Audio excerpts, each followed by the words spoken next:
Hi, welcome to my channel. This is Moyna Bass Fishes. I'm Jim Moyna, a professional Micropterus salmonides recruiter. In this video, we are going to talk about this next tournament on the Champions Tour, what it means to me, and that lake is Lake Le Homme Dieu, okay? It's in Alexandria, Minnesota, and my goal is to win this tournament. Last time I was here, I got second. So if I'm going to do any better, I got to win. That's the goal. Second goal is to win Angler of the Year in this trail. It's a short trail with only 4 tournaments. But after the 2 tournaments, guess who's in first? I'll give you one guess. Yep, me.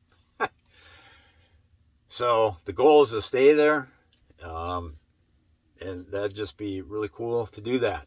We got a lot of quality anglers from Minnesota in this trail, so it would be a nice feather in my cap for sure. But first things first, winning this tournament. Like I said, last time I was here for the Champions Tour, I got second place, and guess what? I weighed 67 fish for like 116 pounds, and I didn't even win the tournament. That was only good enough for second. But I almost won. One more fish of any size. I mean, any scoreable size would have won it. The minimum scoreable size, because I lost by less than a pound. Okay, so out of 67 fish, I lost. He had 68 fish. I had 67. Just one more silly 1 pound fish would have got me that first place prize. But you know how that goes. Sometimes you win, sometimes you don't. And I did. So, but I've also been here other times. A year or two before that, I was here for a Champions Tour championship tournament. And in that tournament, I did horrible. Did not even cash a check. So it's possible that, I mean, who knows what to expect out here. I did get another second place many years ago in a team tournament out here. I haven't fished.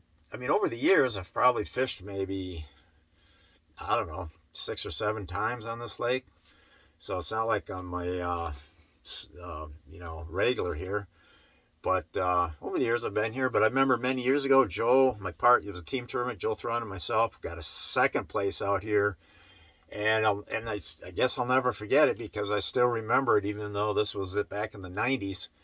I remember in the last waning moments of that tournament, hooking, it would have been our biggest fish of the bag. And back then it was like a 10 fish limit. And would have been our biggest fish of the bag.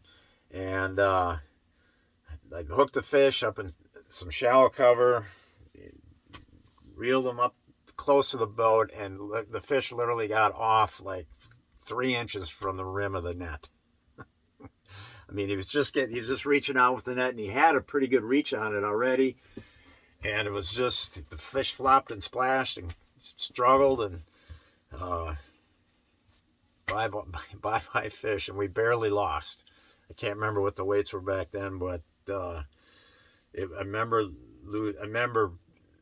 I just remember at the time thinking, had that fish gotten the net, it was hands down, no ifs, ands, or but, we would have won. Because what I recall is we didn't lose by barely. We barely lost. So but that's, second place. That's still good history, especially considering the first time Joe and I ever came to this lake, we affectionately adopted a new name for the Le Homme Dieu chain, and we still call it that to this day. However, it doesn't apply at all anymore because this lake is much better. But back in the day, and this is like the first time we ever came here, I think was 1989. First time ever here, and I mean, we're pretty inexperienced at that time yet, and our practice was horrible. It was hot and sunny and calm each day we're out here practicing, and then the tournament we didn't do very good in the tournament. So ever since then, we've affectionately called it the not the Le Homme Dieu chain, but the Le Homme Don't chain. And so, but I don't regard it that way. I mean, I still call it that, and because that's what him and I call it. But um, but there's lots of fish out here, so it's a good place. It's a fun place to come and fish. So. But yeah, I think that might have been the trip that soured my buddy Joe on camping at tournaments because, yeah, I'll never forget it. We were practicing and there wasn't any campgrounds available here on the chain, but there was a lake nearby called Lake Reno, and it was super hot. So it was hot laying there at night trying to sleep. It was just hot, hot, hot. And the one thing that I'll never forget this either on Lake Reno. When we first pulled up, so we start setting up our campsite, and there's a light post. You know, it's daylight, but there's a light post right nearby. I mean, literally like 20 yards away, if that. And I see this big pile over there under the light post, and so I go over there, and I could not believe what I was seeing. I was literally seeing. It was like, oh man, it must have been 2.5 feet high off the ground, maybe. Yeah, like 2.5 feet off the ground, probably 4 or 5 feet diameter circle, and it was a pile of dead and dying mayflies because a huge mayfly hatch was going on. But not only that, the whole pile was moving. And when I looked close, I had to look much closer, put my face much closer to see what was going on, because if you ever seen a mayfly, or some people call them willow flies, their abdomen kind of looks like kind of wormy in a way. But I looked closer, and what I saw wiggling wasn't the mayfly abdomens wiggling. The whole pile was infested with maggots. So apparently flies had laid eggs on this pile of mayflies, like regular black flies, or, I don't know, deer flies, horse flies, who knows what kind of flies, but they're just maggots just making this whole thing like boil. It was really quite the disgusting sight for sure. And so I just think that, and I don't know, that was just, it's hard to get Joe to ever go camping because it's so hard, in fact, that he never goes. So anyhow,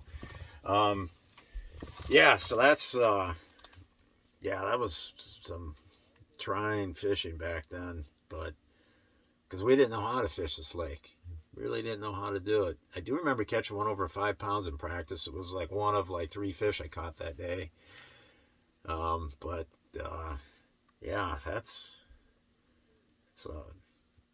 was some trying times. And the other thing was back then, this chain of lakes was notorious for like little short, stubby, like 12 to 13 inch bass. There was like jillions of them, and good luck catching 1-2 pounds. If you had a bag of 2-pounders, you were like for sure in the top 3 spots, and you might even win with a bag of 2-pounders. So, because a lot of the 10 fish limits were like, I mean, if you had like 10 fish for 16 pounds, man, you were doing all right. And if you had 10 fish or 20 pounds, I mean, you were right there for the win, or top few spots. So, but now it's much different. There's a lot more, way more 2 and 3 pounders now. Like I said, in the last tournament, I weighed 67 fish. Guy that won had 68 fish. So yeah, you're catching a lot of fish out here. So, and I look forward to that. I did go practice yesterday. Yesterday was actually my first practice day. Today, took a day off because I got several days here. So I had yesterday, and today's a day off. tournament's going to be August 22nd, 2023, in case if you're watching this like 45 years from now. Yeah, so I got Friday, Saturday, Sunday, Monday to really hammer it down now the next 4 days and kick some ass out here. Or, well, the ass kicking's for Tuesday. But just, let's get out there, put in some work out here and get on some fish, figure out some baits, and so I can kick some ass on Tuesday. So, yeah, I'm looking forward to it. It's going to be a lot of fish catching, and although I gotta kind of ease off on the fish catching in practice, so it's more about finding the areas, finding the patterns, getting confidence, and that sort of thing. And you don't want to wear out a spot at all. Catch one or two, and then also be conscious enough that when you do catch that bite, what I like to do is take my Lowrance Active target, and I like to direct it towards the fish that I've hooked, because if you are into a big school of them, you may not know it. So if you direct your beam over there at the hooked fish, if you're into a big school, a lot of times you'll see other fish following the hooked fish. It's especially common with smallmouth, and it also happens with largemouth as well.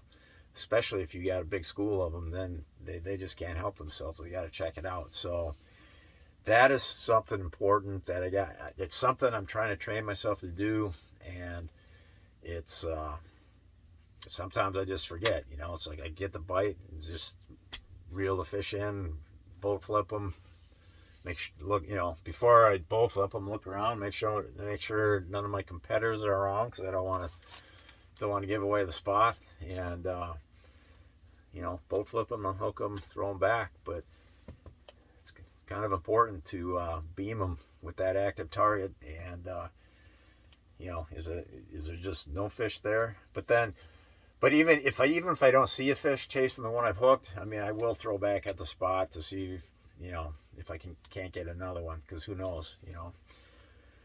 So anyways, so that's a little important tip there for you. What else?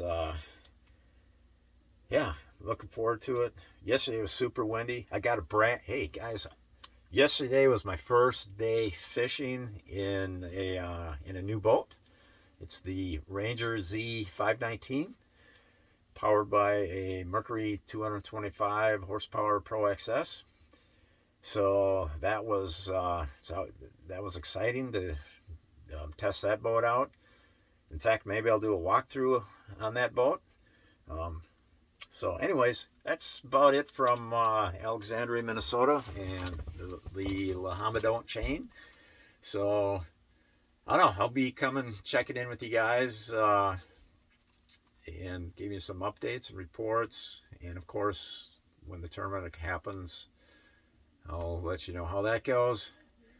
But the goal is, let's go out there, win this tournament. I've gotten in this Champions Tour, I've gotten multiple seconds, multiple thirds, and I've been in the chase all throughout the day, and I just cannot close out one of these things.